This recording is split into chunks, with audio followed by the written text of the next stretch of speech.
Hello बच्चों, मैं दीक्षा श्रीवास्तव। आज मैं आप लोगों को क्लास 12 के चैप्टर 5 की एक्सरसाइज 5.1 का क्वेश्चन नंबर 9 पढ़ाऊंगी। क्वेश्चन नंबर 9 है, इसमें भी हमें find all point of discontinuities find करना है। F x is equal to function दिया हुआ है हमारा f x is equal to x upon mod x if x less than 0 -1 if x greater than equal to 0।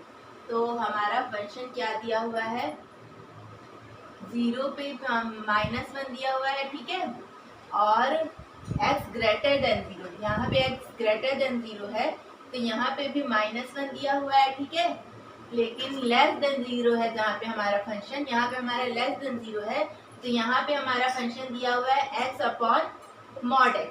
अब mod x हमने कल बताया था कि मॉड x क्या होता है, मॉड x होता है -x if x is less than 0 और x if x is greater than 0। तो यहाँ पे x हमारा क्या है, लेस देन 0 है ना, लेस देन 0 है तो यहाँ पे हमारा मॉड x क्या हो जाएगा, मॉड x हो जाएगा हमारा -x, यानी मॉड x की जहाँ हम लिख देंगे -x, तो x अपॉन -x की वैल्यू क्या हो जाएगी, -1, यानी फंक्शन की वैल्यू क्या हो जाएगी, -1। अब देखो x ग्रेटर देन 0 पे भी -1 फंक्शन की वैल्यू है, 0 पे भी -1 फंक्शन की वैल्यू है और x लेस देन 0 पे भी -1 फंक्शन की वैल्यू है, यानी फंक्शन की वैल्यू -1 है for every x belongs to r, यानी पूरे रियल नंबर के लिए फंक्शन की वैल्यू क्या है, -1 है। तो अब हम यही लिख लेते हैं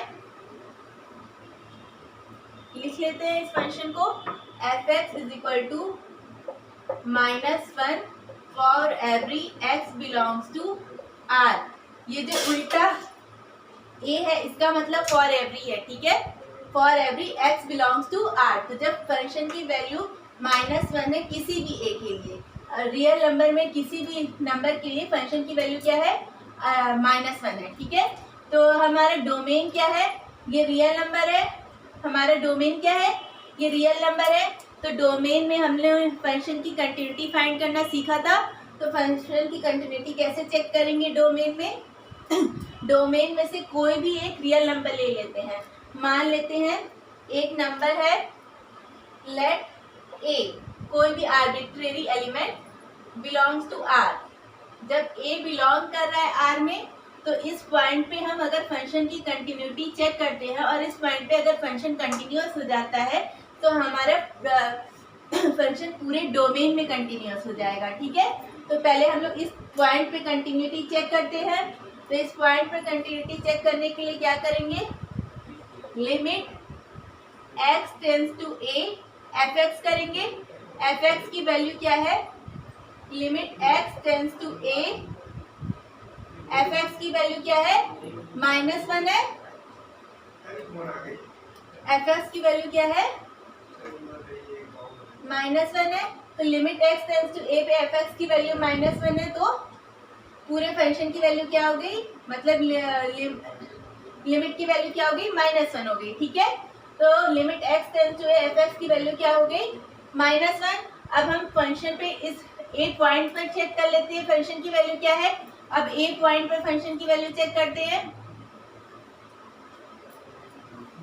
अब f में x की जगह -1 रखते हैं तो हमारा -1 है, x तो है नहीं, तो -1 पे भी x की वैल्यू क्या आ गई, फंक्शन की वैल्यू क्या आ गई, -1, यानी हमारी जो लिमिट थी वो भी -1 आ रही थी और फंक्शन की वैल्यू -1 पे भी -1 आ रही है, यानी हमारा फंक्शन इस पॉइंट पर कंटिन्यूअस है। जब हमारा फंक्शन इस पॉइंट पर कंटिन्यूअस है तो हम क्या लिख सकते हैं, दिस जब ये हमारा, क्योंकि हमारा फंक्शन उस पॉइंट पर कंटिन्यूअस है, लिखेंगे since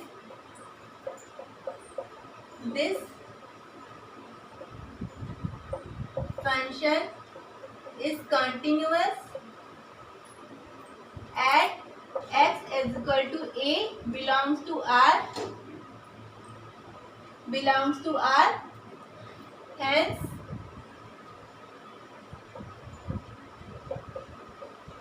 this function is continuous on domain r। अब ये जो फंक्शन है ये अगर अपनी पूरी डोमेन में कंटिन्यूअस आ गया तो इसमें कोई भी पॉइंट ऑफ डिसकंटिन्यूटी नहीं है। मतलब क्या हुआ, अगर ये फंक्शन अगर अपनी पूरी डोमेन में कंटिन्यूस है, मतलब इस फंक्शन में कोई भी पॉइंट ऑफ डिसकंटिन्यूटी नहीं है, तभी ना ये पूरे डोमेन में कंटिन्यूस है। तो देखेंगे यहाँ पे